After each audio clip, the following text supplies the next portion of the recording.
All right, time for our little house lesson over chapters 19 and 20. We need our trifold and our vocab sheet. We'll be finishing our trifold today, and this one will need to be turned in on our Friday drop-off this week, May 1st.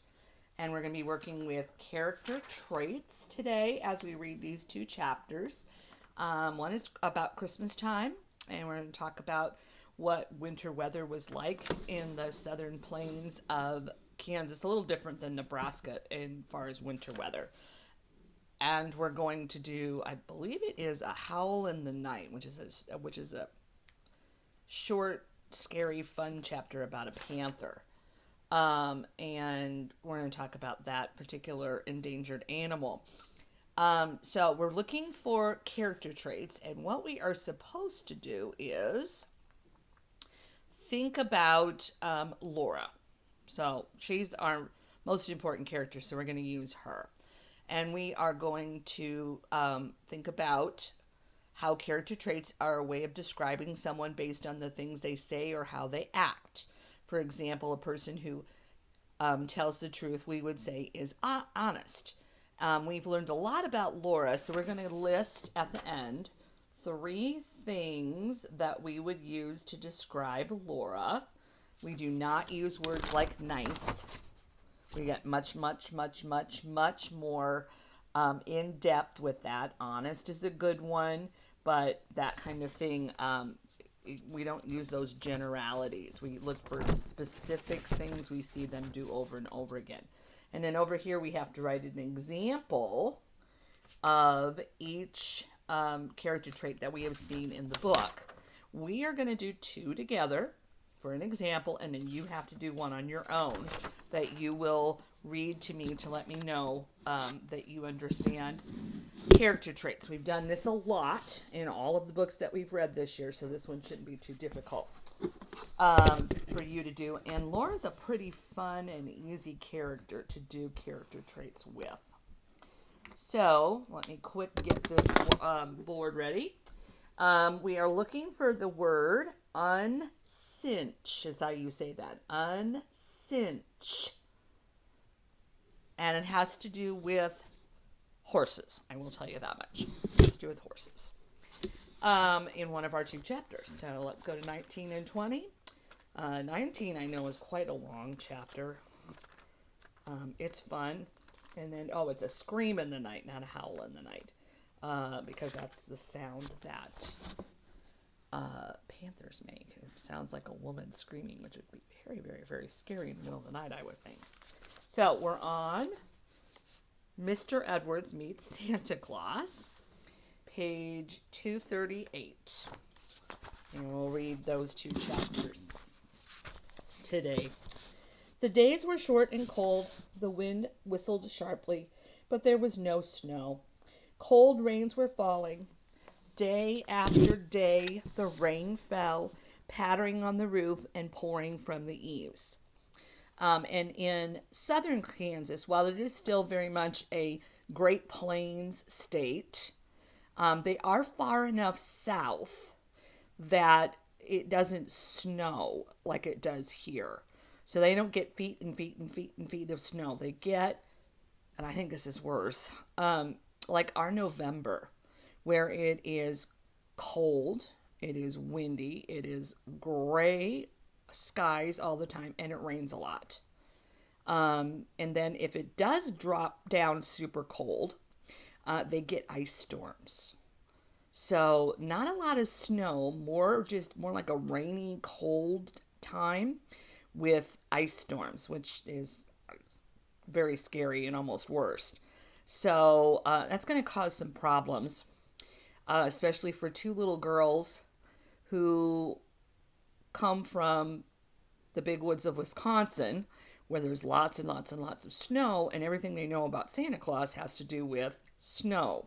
So they have some great concerns here as we go into this chapter. But if you look at the picture at the top of the 2 pages, that's what winter in southern Kansas looks like. Not super fun.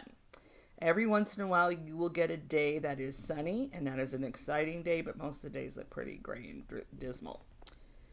Mary and Laura stayed close by the fire, sewing their 9-patch quilt blocks, or cutting paper dolls from scraps of wrapping paper and hearing the wet sound of the rain. Every night was so cold that they expected to see snow the next morning, but in the morning they saw only sad, wet grass. They pressed their noses against the squares of glass in the windows that Pa had made, and they were glad they could see out. But they wished they could see snow. Laura was anxious because Christmas was near, and Santa Claus and his reindeer could not travel without snow. Mary was afraid that even if it snowed, Santa Claus could not find them so far away in Indian Territory, which is silly because Santa knows where everybody is. When they asked Ma about this, she said she didn't know. But Laura has that very concern, how does a sleigh and reindeer work if you don't have any snow? Well, we know they fly, so I don't know if that's something that they didn't know. What day is it? They asked her anxiously. How many more days till Christmas? And they counted off the days on their fingers till there was only one more day left. Rain was still falling that morning. There was not one crack in the gray sky. They felt almost sure that there would be no Christmas. Still, they kept hoping. Just before noon, the light changed. The clouds broke and drifted apart, shining white on a clear blue sky. The sun shone, birds sang, and thousands of drops of water sparkled in the grasses. But when Ma opened the door to let in the fresh, cold air, they could hear the creek roaring. So the creek is swollen with extra water from the rains, and it's running really fast, like when they tried to cross it earlier. They had not thought about the creek. Now they knew they would have no Christmas because Santa Claus could not cross that roaring creek. Pa came in, bringing a big fat turkey. If it weighed less than 20 pounds, he said he'd eat it, feathers and all. He asked Laura, how's that for a Christmas dinner? Think you could manage one of those drumsticks? She said yes, she could. But she was sober. That means she was pretty sad. Then Mary asked him if the creek was going down, and he said it was still rising. Ma said it was too bad. She hated to think of Mr. Edwards eating his bachelor cooking all alone on Christmas Day. Mr. Edwards had been asked to eat Christmas dinner with them, but Pa shook his head and said a man would risk his neck trying to cross that creek now. No, he said, that current's too strong. We'll just have to make up our minds that Edwards won't be here tomorrow. Of course, that meant that Santa Claus could not come either. Laura and Mary tried not to mind too much. They watched Ma dress the wild turkey, and it was a very fat turkey. They were lucky little girls to have a good house to live in and a warm fire to sit by and such a turkey for their Christmas dinner. Ma said so, and it was true. Ma said it was too bad that Santa Claus couldn't come this year, but they were such good girls that he hadn't forgotten them. He would surely come next year. Maybe back in the 1880s, and 70s, they didn't really know a lot about how Santa Claus worked or how his reindeer were magical and fly through the night. I don't know, but even Ma doesn't seem to know. Still, they were not happy. Can you imagine? After supper that night, they washed their hands and faces, buttoned their red flannel nightgowns, tied their nightcap strings, and soberly said their prayers. They lay down in bed and pulled the covers up. It did not seem at all like Christmas time. Pa and Ma sat silent by the fire. After a while, Ma asked why Pa didn't play the fiddle, and he said, I don't seem to have the heart to, Caroline. After a while longer, Ma suddenly stood up. I'm going to hang up your stockings, girl, she said. Maybe something will happen. Laura's heart jumped, but then she thought again of the creek, and she knew nothing could happen. Ma took one of Mary's clean stockings and one of Laura's, and she hung them from the mantel shelf on either side of the fireplace. Laura and Mary watched her over the edge of their bed covers. Now, go to sleep, Ma said, kissing them good night. Morning will come quicker if you're asleep. She sat down again by the fire, and Laura almost went to sleep. She woke up a little when she heard Pa say, You've only made it worse, Caroline. And she thought she heard Ma say, No, Charles, there's the white sugar. But perhaps she was dreaming. Then she heard Jack growl savagely. The door latch rattled and someone said, "Ingalls! Ingalls!" Pa was sitting up by the fire, and when he opened the door, Laura saw that it was morning. The outdoors was gray. "Great fish hooks, Edwards! Come in, man. What's happened?" Pa exclaimed. Laura saw the stockings limply dangling, and she screeched her shut eyes into the pillow. She heard Pa piling wood on the fire, and she heard Mr. Edwards say he had carried his clothes. You see that?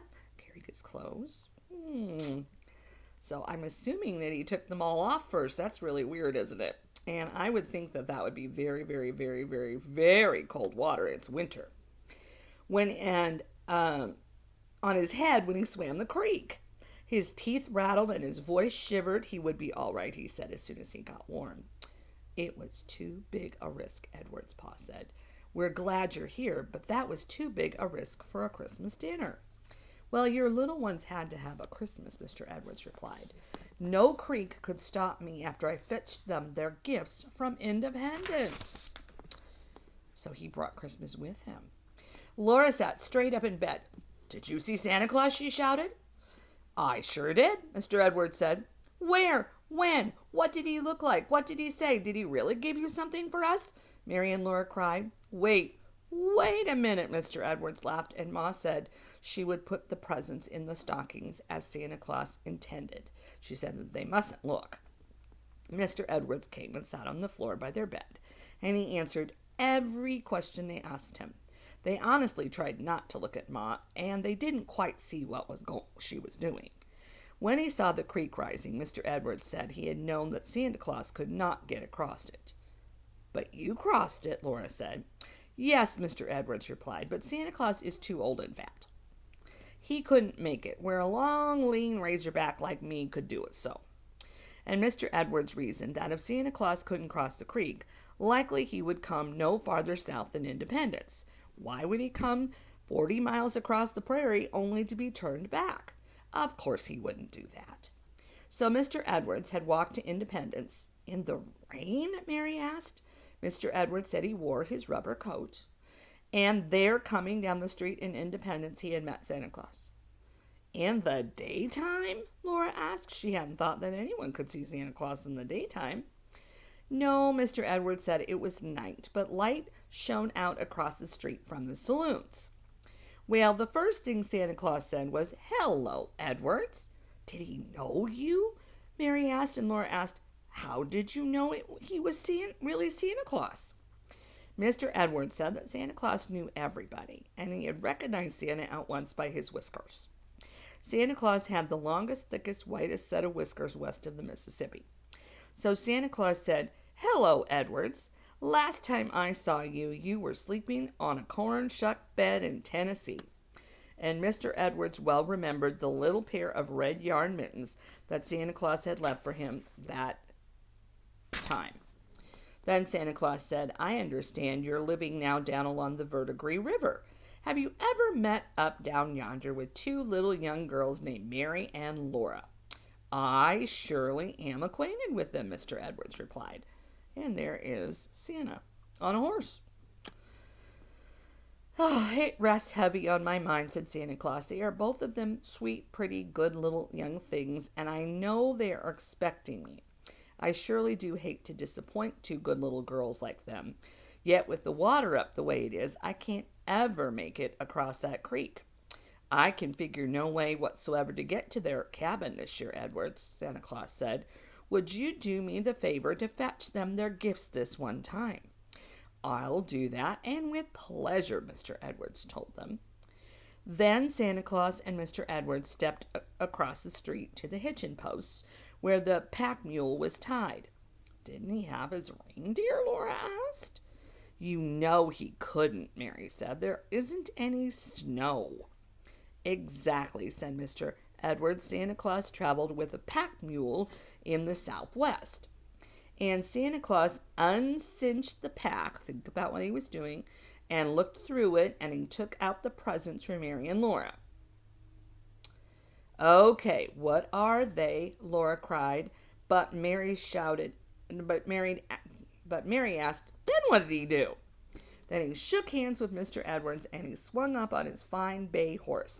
Santa Claus rode well for a man of his weight and build. And he tucked his long white whiskers under his bandana. "So long, Edwards," he said, and he rode away on the Fort Dodge trail, leading his pack mule and whistling. Laura and Mary were silent an instant, thinking of that.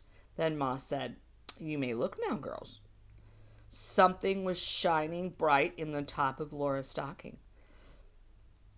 She squealed and jumped out of bed. So did Mary, but Laura beat her to the fireplace, and the shining thing was a glittering new tin cup. Mary had one exactly like it. These new tin cups were their very own. Now they each had a cup to drink out of. Laura jumped up and down and shouted and laughed, but Mary stood still and looked with shining eyes at her own tin cup. Remember, they've been sharing all of this time. People just didn't have as much back then, so this was a big gift. Then they plunged their hands into their stockings again, and they pulled out two long, long sticks of candy. Man, my throat's getting dry. There we go. It was peppermint candy, striped red and white. They looked and looked at the beautiful candy, and Laura licked her stick just one lick. But Mary was not so greedy. She didn't even take one lick of her stick. And that was pretty amazing because, as we know, the history of the candy cane we learned about in Advent, they had just been invented back in the 1870s. So this was a brand new kind of candy. And for them to get it for Christmas would have been very, very, very special. Those stockings weren't empty yet. Mary and Laura pulled out two small packages. They unwrapped them and each found a little heart-shaped cake. Over their delicate brown tops was sprinkled white sugar.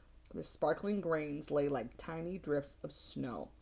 The cakes were too pretty to eat. Mary and Laura just looked at them. But at last Laura turned hers over and she nibbled a tiny nibble from underneath where it wouldn't show. And the inside of the little cake was white. It had been made of pure white flour and sweetened with white sugar. Again, things that were very hard to find, and they didn't usually have white sugar. They used brown sugar and brown flour. Laura and Mary never would have looked in their stockings again. The cups and the cakes and the candy were almost too much. They were too happy to speak, but Ma asked if they were sure the stockings were empty. Then they put their hands down inside them to make sure, and in the very toe of each stocking was a shining, bright new penny. They had never even thought of such a thing as having a penny. Think of having a whole penny for your very own. Think of having a cup and a cake and a stick of candy and a penny. And for a pioneer child, that was quite a Christmas. Mr. Edwards had outdone himself in bringing those gifts. Children didn't have any money. Most families didn't have any money. Remember, they traded furs for everything, and you had to share everything, and you just didn't have that kind of stuff. One gift was all you got for Christmas, and from Santa Claus, maybe your mom made you something, and that was about it. They just didn't have a lot of extra stuff to go into giving gifts. They spent a lot of time together and they had good food. And that's the way Christmas was celebrated, as well as with God. And going to church if you could. If not, you sat and read from the Bible. So not quite all of the material things we have today. So sometimes it's hard for students in my class to understand that that was a really, really, really, really big, amazing Christmas that they just had. There never had been such a Christmas. Now, of course, right away, Laura and Mary should have thanked Mr. Edwards for bringing those lovely presents all the way from Independence. But they had forgotten all about Mr. Edwards. They had even forgotten Santa Claus. In a minute, they would have remembered, but before they did, Ma said gently, "Aren't you going to thank Mr. Edwards?" "Oh, thank you, Mr. Edwards, thank you," they said, and they meant it with all their hearts. Pa shook Mr. Edwards' hand, too, and shook it again. Pa and Ma and Mr. Edwards acted as if they were almost crying. Laura didn't know why. So she gazed again at her beautiful presents. She looked up again when Ma gasped, and Mr. Edwards was taking sweet potatoes out of his pockets. He said they had helped to balance the package on his head when he swam across the creek. He thought Ma and Pa might like them with the Christmas turkey. There were 9 sweet potatoes.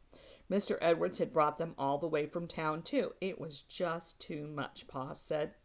So it's too much, Edwards, he said. They never could thank him enough.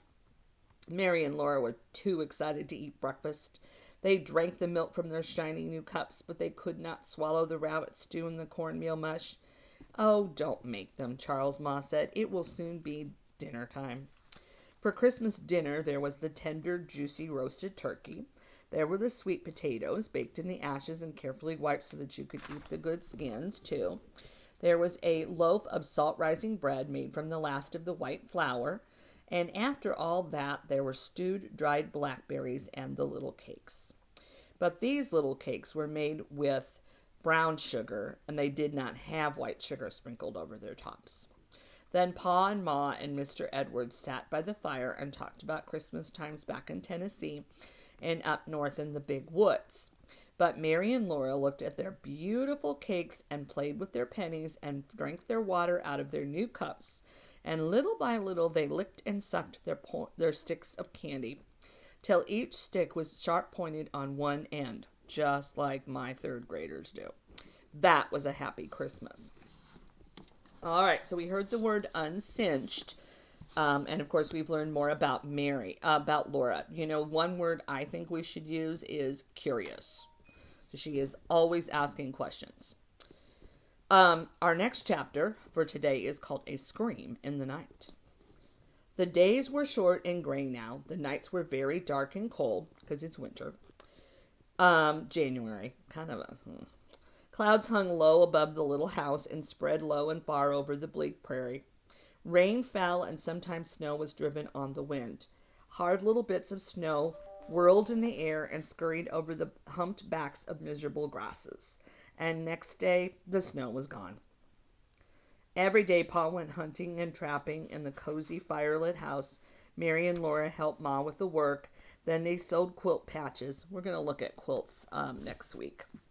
They played patty cake with Carrie, and they played hide the thimble with a piece of string and their fingers. They played cat's cradle, and they played bean porridge hot. Facing each other, they clapped their hands together and against each other's hands, keeping time while they said, bean porridge hot, bean porridge cold, bean porridge in the pot, 9 days old. Some like it hot, some like it cold, some like it in the pot, 9 days old. I like it hot, I like it cold, I like it in the pot, 9 days old. We're also going to spend a day next week talking about games that Pioneer children played. That was true. No supper was so good as a thick bean porridge, flavored with a small bit of salt pork that Ma dipped onto the tin plates when Pa had come home, cold and tired from his hunting. Laura liked it hot, and she liked it cold, and it was always good as long as it lasted, but it never really lasted 9 days. They ate it up before that. All the time the wind blew, shrieking, howling, wailing, screaming, and mournfully sobbing. They were used to hearing the wind. All day they heard it, and at night in their sleep they knew it was blowing. But one night they heard such a terrible scream that they all woke up. Pa jumped out of bed, and Ma said, "Charles, what is it?" "It's a woman screaming," Pa said. He was dressed as fast as he could. Sounded like it came from Scott's. "Oh, what can be wrong?" Ma exclaimed. Pa was putting on his boots. He put his foot in and he pulled his fingers through the strap ears at the top of the long boot leg. Then he gave a mighty pull and he stamped hard on the floor, and that boot was on. "Maybe Scott is sick," he said, pulling on the other boot. "You don't suppose?" Ma asked low. "No," said Pa. "I keep telling you they won't make any trouble. They're perfectly quiet and peaceable down in those camps along the bluffs." Laura began to climb out of bed, but Ma said, "Lie down and be still, Laura." So she lay down. Again, Laura's very curious. Pa put on his warm, bright plaid coat and his fur cap and his muffler. He lighted the candle in the lantern, took his gun, and hurried outdoors. Before he shut the door behind him, Laura saw the night outside. It was black dark. Not one star was shining. Laura had never seen such solid darkness. "Ma," she said. "What, Laura?" "What makes it so dark?" "It's going to storm," Ma answered. She pulled the latch string in and put a stick of wood on the fire. Then she went back to bed. "Go to sleep, Mary and Laura," she said. But Ma did not go back to sleep, and neither did Mary and Laura. They lay wide awake and listened. They could not hear anything but the wind. Mary put her head under the quilt and whispered to Laura, "I wish Pa had come back." Laura nodded her head on the pillow, but she couldn't say anything. She seemed to see Pa striding along the top of the bluff on the path that went toward Mr. Scott's house. Tiny bright spots of candlelight darted here and there from the holes cut in the tin lantern. The little flickering light seemed to be lost in the black dark. After a long time, Laura whispered, "Well, it must be most morning," and Mary nodded. All that time they had been lying and listening to the wind, and Pa had not come back. Then high above the shrieking of the wind, they heard again that terrible scream. It seemed quite close to the house. Laura screamed too and leaped out of bed. Mary ducked under the covers. Ma got up and began to dress in a hurry. She put another stick of wood on the fire and told Laura to go back to bed. But Laura begged so hard that Ma said she could stay up. "Wrap yourself in the shawl," Ma said. They stood by the fire and listened. They couldn't hear anything but the wind, and they could not do anything, but at least they were out, not lying down in the bed. Suddenly, fists pounded on the door and Pa shouted, "Let me in! Quick, Caroline!" Ma opened the door and Pa slammed it quickly behind him. He was out of breath. He pushed back his cap and said, "Whew! I'm scared yet." "What was it, Charles?" said Ma. "A panther," Pa said. And there it is in the tree, because panthers can climb trees and actually jump from tree to tree. That's one of the ways that they hunt. Very scary. He had hurried as fast as he could to Mr. Scott's. Then when he got there, the house was dark and everything was quiet. Pa went all around the house listening and looking with the lantern. He could not find a sound of anything wrong, so he felt like a fool to think he had got up and dressed in the middle of the night and walked 2 miles, all because he heard the wind howl. He did not want Mr. and Mrs. Scott to know about it, so he did not wake them up. He came home as fast as he could because the wind was bitter cold, and he was hurrying along the path where it went on the edge of the bluff when all of a sudden he heard that scream right under his feet. "I tell you, my hair stood up till it lifted my cap," he told Laura. "I lit out for home like a scared rabbit." "Where was the panther, Pa?" she asked him. "In a treetop," said Pa. "In the top of that big cottonwood that grows against the bluffs there." "Pa, did it come after you?" Laura asked. And he said, "I don't know, Laura." "Well, you're safe now, Charles," said Ma. "Yes, and I'm glad of it. This is too dark a night to be out with panthers," Pa said. "Now, Laura, where's my boot jack?" And you see that on the bottom of the picture on the next page. Laura brought it to him. The boot jack was a thin oak slab with a notch in one end and a cleat across the middle of it. Laura laid it on the floor with the cleat down and the cleat lifted up the notched end. Then Pa stood on it with one foot. He put the other foot into the notch, and the notch held the boot by the heel while Pa pulled his foot out. Then he pulled off his other boot the same way. The boots clung tightly, but they had to come off. Laura watched him do this, and then she asked, "Would a panther carry off a little girl, Pa?" "Yes," said Pa, "and kill her and eat her too. You and Mary must stay in the house till I shoot that panther. As soon as daylight comes, I will take my gun and go after him." All the next day Pa hunted that panther, and he hunted the next day and the next day.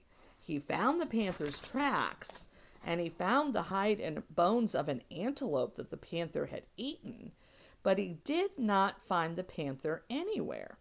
The panther went swiftly through treetops where it left no tracks. Pa said he would not stop till he killed that panther. He said, "We can't have panthers running around in a country where there are little girls." But he did not kill that panther, and he did stop hunting it. One day in the woods he met an Indian. They stood in the wet, cold woods and looked at each other. and they could not talk because they did not know each other's words. But as the Indian pointed to the panther's tracks, and he made motions with his gun to show Pa that he had killed that panther. He pointed to the treetops and to the ground to show that he had shot it out of a tree. And he motioned to the sky and west and east to say that he had killed it the day before. So that was all right. The panther was dead. Laura asked if a panther would carry off a little papoose and kill and eat her too, and Pa said yes. Probably that was why the Indian had killed that panther. All right. So a panther is a large cat native to North America. And depending on where you live in North America, it goes by different names. In the woods in the eastern part of the United States, they called them panthers. And they sometimes were black, but not always. Here, and that's where Pa and Ma are from, is from the eastern part of the United States, so they call him a panther. Here, we would refer to it as a mountain lion. If you live in the southern part of the United States and down into Central America, you would call it a bobcat. They're basically the same animal, sometimes smaller, sometimes larger. They are fierce predators. They all can climb trees. They can hop from tree to tree. And one of their favorite methods of killing is to wait up in a tree, and then as an unsuspecting animal comes along, they jump down on top of it, which knocks it immediately to the ground. So even a large herbivore like antelope, deer, I understand that, small buffalo they could also do, that they can subdue it that way and then quickly kill it. So they're pretty dangerous. And the more people came into the wooded areas and then into the plains, these cats adapted to what prey was available, and there were many, many, many reports of killing humans. So they were something that they hated and they feared, and they hunted mercilessly whenever they could or saw one, because they were sure it was going to harm them and their family, to the point that in many parts of the United States, we no longer have any of the large cats. They are extinct in many areas. Every once in a while, we'll have a mountain lion that'll wander into Nebraska, coming from Montana and the Rocky Mountains through Wyoming, but not very often, and there used to be lots of them. So they're not extinct, but they are very endangered. So let's go to our vocab sheet. We're finishing up week 3, and we just have week 4 to finish on that sheet. Uncinch. And we heard about that in the first chapter we read, where Santa Claus was uncinching his saddlebags to get out the gifts for Mary and Laura to give to Mr. Edwards. So uncinch means to unbuckle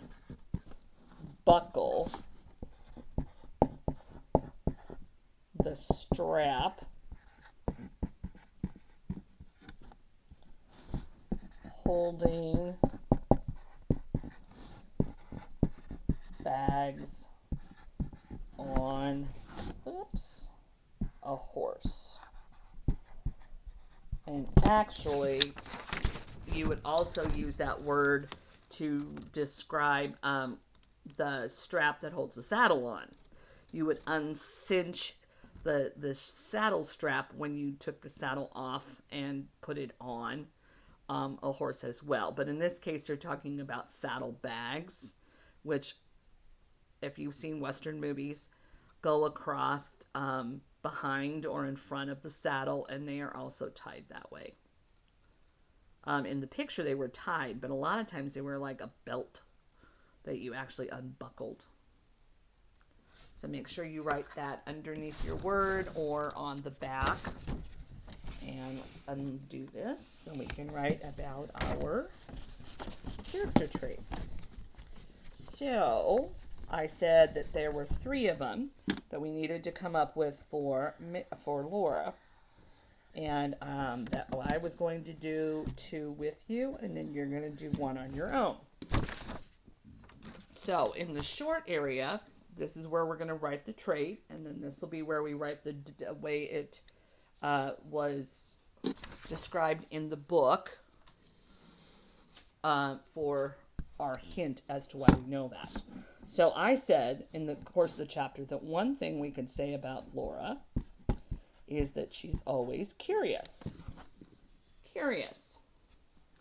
And we know that because she always asks questions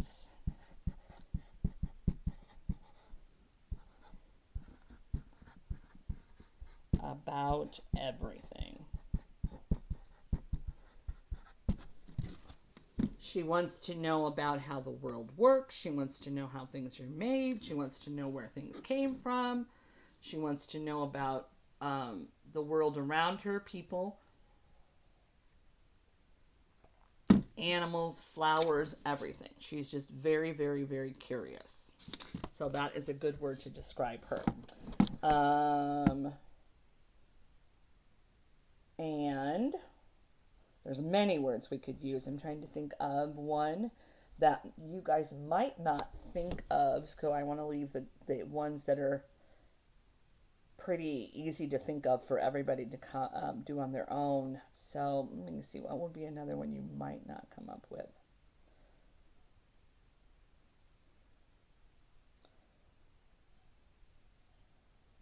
Oh, I know. This is a good one. Unladylike.